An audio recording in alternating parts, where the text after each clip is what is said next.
This is Skip Stewart, Vice President and Chief Improvement Officer for Baptist Memorial Healthcare. This is the second of 4 videos where we talk about the 4-step improvement kata model, and this will be used in an overall workshop. So what's a kata? A kata is a routine you practice, so its pattern becomes an automatic habit that gives you some new skills. By definition, skills are something that have to be practiced. And we have people practicing this 4-step improvement kata model all throughout Baptist at different disciplines, at different levels. They're learning how to think scientifically as they experiment their way forward towards really important goals. So there's the 4-step improvement kata model. It's very iterative. Important step number 1, challenge. The challenge is a strategic imperative. It's a game changer. It's not what we can work on, it's what we must work on. It's typically 52 weeks out into the future.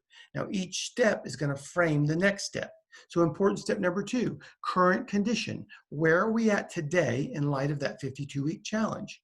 Important step number 3, next target condition. The word next implies that there will be multiple target conditions on our way to the challenge.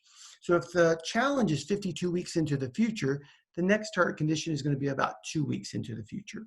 Important step number 4, PDSA, plan, do, study, adjust. Or you can think of the word experiment. We're going to experiment through one obstacle at a time on our way to the target condition. And we said this was a meta routine that stays the same regardless of the circumstances, a routine way of acting and thinking. And we're using these 4 steps to help us develop scientific thinking. Scientific thinking is a life skill that's useful for developing solutions in any situation. Scientific thinking is not difficult. It's just not our default mode. Our default mode is jumping to conclusions. Important step number 1, the challenge. Important step number 2, current condition. Important step number 3, next target condition. Important step number 4, PDSA. And there's 3 things to remember. You can't reach the overall challenge right away. The path to the target condition is not predictable or straight. As you're moving towards the next target condition by experimenting against one obstacle at a time, you're making adjustments based on what you learn. And the coach is going to be trying to develop these 4-step pattern into your brain. But to do that, they're going to have coaching. And so we'll talk a lot more about coaching in the workshop. But there are 3 skills. There's the skill of the learner, the coach, and the second coach. Remember, your brain and my brain makes assumptions. We all naturally jump to conclusions. So scientific thinking becomes the countermeasure to this.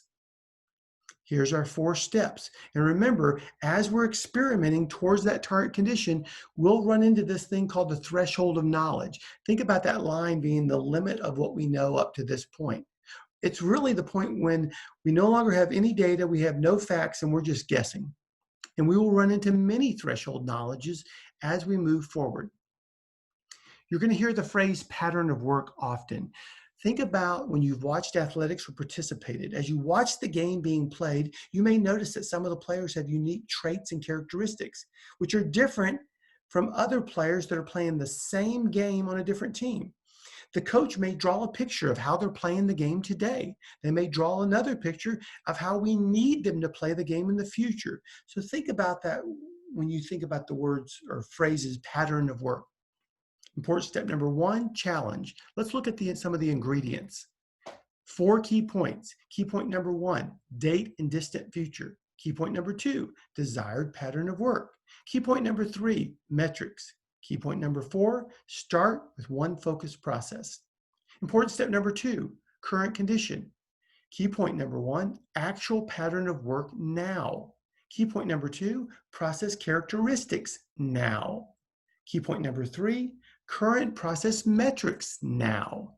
Key point number 4, current outcome metrics now. And key point number 5, understanding the linkage of outcome metrics, focus process, and challenge. Important step number 3, next target condition. It has 5 key points. Key point number 1, date in near future. Key point number 2, desired pattern of work. Key point number 3, process characteristics. Key point number 4, process metrics. Key point number 5, outcome metrics. Important step number 4, PDSA.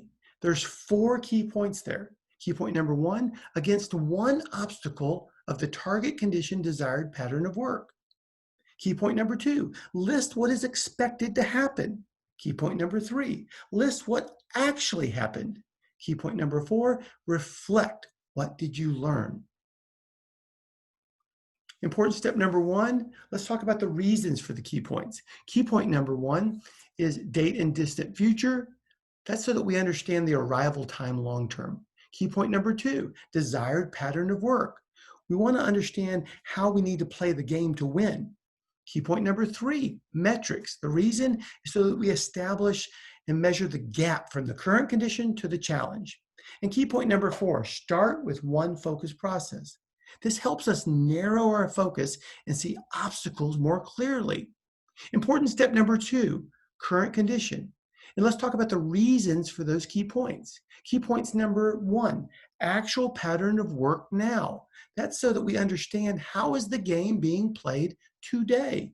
Key point number 2, process characteristics now. The reason there is that we want to understand sources of variation and opportunities for standardization in the working pattern. Key point number 3, current process metrics now. The reason there is we want to understand key effects of experiments on process metrics that are driving the outcome metrics.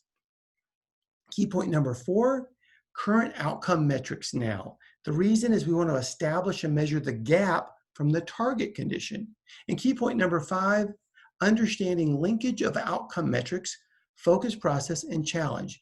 We want to make sure that our efforts are directional in the right direction.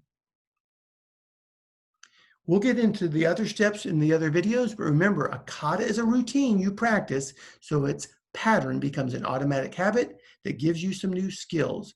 And if we practice this enough, we will create this highway in our brain, these neural pathways, or as neuroscientists like to say, every time you think or do something, you are more likely to do it again because it writes and strengthens neural pathways. And we have people trying to develop this thinking all throughout Baptist. So until next time, show me your thinking.